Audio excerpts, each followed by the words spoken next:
Hello বন্ধুরা, আশা করি তোমরা সবাই খুব ভালো আছো। আমিও ভালো আছি কথাকে নিয়ে। আজ যেদিন ভিডিওটা শ্যুট করছি সেদিন ছিল 20 নভেম্বর। কাল আমার কর্তামশাইয়ের জন্মদিন, তাই ভেবেছি ওকে একটু সারপ্রাইজ দেবো। অনলাইনে একটা বার্থডে ডেকোরেশন আইটেমের প্যাকেট আনিয়েছিলাম, ওটাই ওপেন করছিলাম। এদিকে কথা আমাকে কিছুতেই ওটা ওপেন করতে দেবে না, কারণ ও ওটা নিয়ে মুখে দেবে। ও যাই পায় তাই ওর মুখে দেওয়া চাই। যাই হোক, ওর সাথে অনেক যুদ্ধ করে প্যাকেটটা ওপেন করতে পারলাম। প্যাকেটে একটা বার্থডে ব্যানার ছিল, কিছু বেলুন ছিল আর একটা ফয়েল কার্টেন ছিল। ওদিকে বোন এসেছিল বাড়িতে কথার সাথে খেলবে বলে, আর আমি ওকেই বসিয়ে দিয়েছিলাম বেলুন ফোলাতে। ও আর বাবা মিলে সব বেলুন ফুলিয়েছে। এই হলো আমার কথা রানীর লুক বাবার মিডনাইট বার্থডে সেলিব্রেট করবে বলে। যদিও ও রাতে ঘুমিয়ে গিয়েছিল কেক কাটার সময়। এবার তাহলে রুমটা সাজিয়ে, যদিও আমাদের রুম ডেকোরেট করবো না, করবো বাবার রুম ডেকোরেশন। বেশি কিছু করব না, শুধু বার্থডে ব্যানারটাকে লাগাবো আর কিছু বেলুন যেগুলো ফুলিয়েছে সেগুলোকে রেখে দেবো। আর বাবাকে একটা কেক এনে দিতে বলেছি, একটু পরে গিয়ে বাবা সেই কেকটা এনে দেবে। বুঝতেই পারছো একার পক্ষে করা সম্ভব না, তাই বাবা কথাকে ধরে রেখেছে আর আমি বার্থডে ব্যানারটা রেডি করছি। সব কিছু হয়ে যাওয়ার পরে বাবা যাবে কেক আনতে। আর কথাকে দেখো, কথা কিভাবে ক্যামেরার দিকে তাকিয়ে আছে আর ও সব দেখছে। চলো, এই করতে করতে রেডিও হয়ে গেছে ব্যানারটা তাহলে এবার লাগিয়েই ফেলি।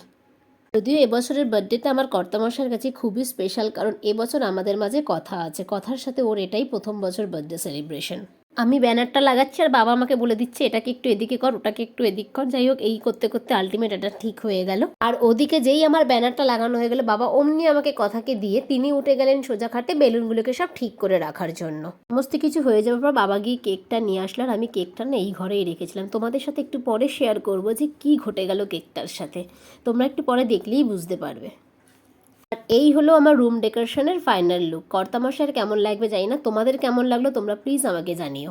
12টা বেজে গেছে, কর্তামশাইকে একটু উইশ করে নিই। Happy birthday to you, happy birthday to you, happy birthday dear Regen, happy birthday to you. Wish করে নিয়ে কর্তামশাইকে নিয়ে চললাম ওই ঘরের দিকে সারপ্রাইজ দেবো বলে, আর ওদিকে কথা ঘুমোচ্ছে। বাবা হ্যাপি বার্থডে। থ্যাংক ইউ বাবা। ঠিক আছে ঠিক আছে ঠিক আছে। পা ধরেছিস তো? গুড।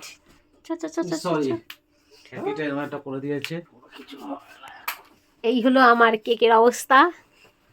এটা হচ্ছে আমার বদমাস হ্যাপির কাজ, একাকার কাণ্ড করে দিয়েছে। যাই হোক, এই কালারটা ভালো আছে। পছন্দ হয়েছে? হ্যাঁ, না ওই तुमको কালার पसंद हुआ? না, বার্থডে বয় এখানে দিস না। এই কালারটা ভালো আছে। এই কালার থেকে গেট করলে আরো খুলবে। Golden and white, golden white silver. Birthday বয়ের পাশে ভিতর ডিম ভয় ঢুকে বসে আছে খাটের তলায়। ওমা আয়, কিছু হয়নি, আয় বাবা আয়, এসি দেবো, আয়। হ্যাপি আয় শোনা আয়। আয় আয়, আর বকবো না, আয়। তোকে আমি বকিনি, বকেছি তো তোর দাদুকে। তোর তো কোনো অন্যায় নেই, তুই কি বুঝিস? এই প্লাস্টিকটা তুলে দাও, নাহলে কাটতে পারবো না। পরে আগে সরিষা সাইড দিয়ে কাটো, এই পাশটাকে খুলে নাও মোমটা। Happy birthday to you, happy birthday to you, happy birthday dear Regen, happy birthday to you, may God bless you. কেকটাকে অ্যাকচুয়ালি এই ঘরে রেখেছিলাম, আর হ্যাপি গিয়ে কী করেছে, কেকের প্যাকেটটা পুরো ধরে উল্টে দিয়েছে।